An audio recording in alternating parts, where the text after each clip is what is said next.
جہیز کا کوئی تصور اسلام میں نہیں. خالص ہندوانہ رسم، خالص ہندوانہ رسم، خالص ہندوانہ رسم. ہندوؤں میں کیوں ہے؟ وہ اس لیے ہے، معقول بات ہے کہ لڑکی کا وراثت میں کوئی حصہ ہے ہی نہیں.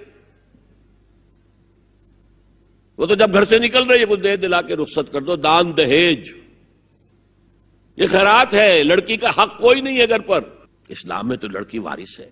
والد فوت ہوں گے وراثت تقسیم ہوگی، والدہ فوت ہوں گی کوئی ان کی ہے ملکیت وہ تقسیم ہوگی. شادی کے موقع پر کوئی جہیز اسلام میں نہیں، قطعاً نہیں.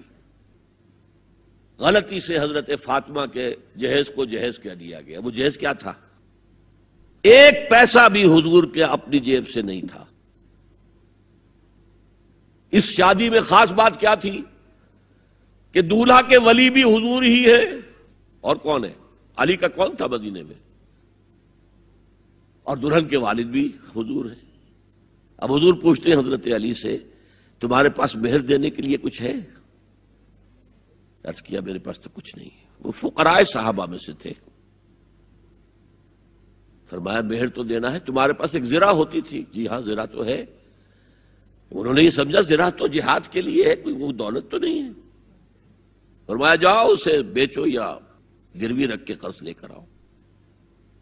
وہ گئے، حضرت عثمان نے خرید لی اور کچھ دنوں کے بعد واپس کر دی ہدیتاً. یہ زرہ میں ہدیہ آپ کو کر رہا ہوں.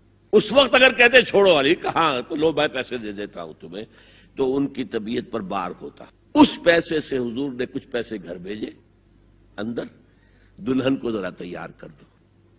اور کچھ پیسوں سے وہ ایک گدا جس میں کھجور کی کھال بھری ہوئی تھی اور 2 تکیے جس میں کھجور کی کھال بھری ہوئی تھی. ایک مشکیزہ کنویں سے پانی تو لانا ہی ہے نا. ایک چکی جو ہو یا گیہوں ہو پیسنا تو ہے نا. کوئی 1-2 برتن اور اللہ اللہ خیر صلی اللہ. یہ تھا جسے جہیز کہتے ہیں، جس میں ایک پیسہ بھی حضور کا شامل نہیں ہے. وہ حضرت فاطمہ کا مہر تھا جسے بنایا گیا. ورنہ مدینے ہی میں دوسری آپ کی صاحبزادی کا نکاح حضرت عثمان سے بھی ہوا. کہیں ذکر ہے جہیز کا؟ حضرت عثمان کا گھر بھرا ہوا، ہر چیزیں موجود، وہاں تو پھر جہیز کا تذکرہ نہیں. بہرحال یہ شادی کو آسان کرو، زنا کو مشکل بناؤ.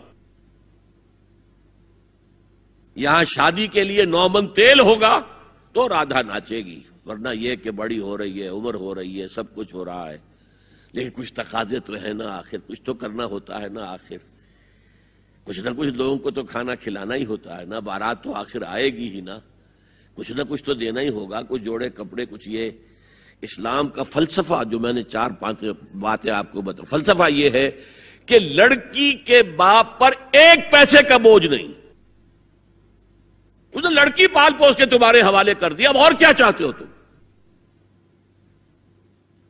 سارا مرد آزماں مرد آفرین، مرد کو چیلنج دیا ہے. تم مرد ہو، مہر تم دو گے. اور سب سے بڑھ کر کیا ہو رہا ہے آج کل بھی ہوتا ہے، وہ ہمارے ایک کچھ کام ہوتے ہیں اسلامی، وہ بھی ہے کچھ وہی ہندوانہ پس منظر. نکاح کی محفل میں چھوارے کون لے کے آتا ہے؟ جی لڑکے والے. اور پلاؤ کن سے کھاتے ہیں؟ بھائی جس کو تمہیں مرغ پلاؤ کھلا رہا ہے وہ چھوارے نہیں بانٹ سکتا تھا؟ یہ ہے اسلام اور غیر اسلام کا امتزاج. چھوارے لڑکے والے لے کر آئیں گے اور پھر دعوت اڑائیں گے لڑکی والوں کی طرف سے. میں نے سنا ہے، میں اس کی تصدیق نہیں کر سکتا، کہ میوات میں جو مسلمان تھے جو شدی کی تحریک جن پر چلائی گئی تھی، اور بہت سے لوگ شدی ہو بھی گئے تھے، اور اس فتنے کے مقابلے کے لیے مولانا محمد الیاس رحمۃ اللہ علیہ نے یہ تبلیغی سلسلہ شروع کیا تھا. وہاں سنا ہے کہ یہ ہوتا تھا، ایک تو نام بھی آدھے ہندوانہ آدھے مسلمان. اب شادی کرنی ہے، اچھا مولوی جی کو بلا لو، بول پڑھا دیں. لیکن وہ کہتے یہ بول پڑھانے سے یہ ہو گیا شادی؟ یہ تو سمجھ میں نہیں آئی. پھر وہ کہتے تھے پھیرے بھی ڈلوا لو. اب لڑکی کی چادر اور لڑکے کی چادر میں گرہ لگے اور پھر وہ سب کے سامنے 7 چکر لگائیں تب تو پتا چلا کہ بات پکی ہو گئی. ورنہ یہ کہ قبول کر لیا بس واللہ عالم یہ لطیفہ ہے یا واقعہ ہے، لیکن یہ مجھے سنایا ہے بعض لوگوں نے کہ یہ وہاں ہوتا تھا، اطمینان نہیں ہوتا تھا، یہ بول کہنے سے بات ہو گئی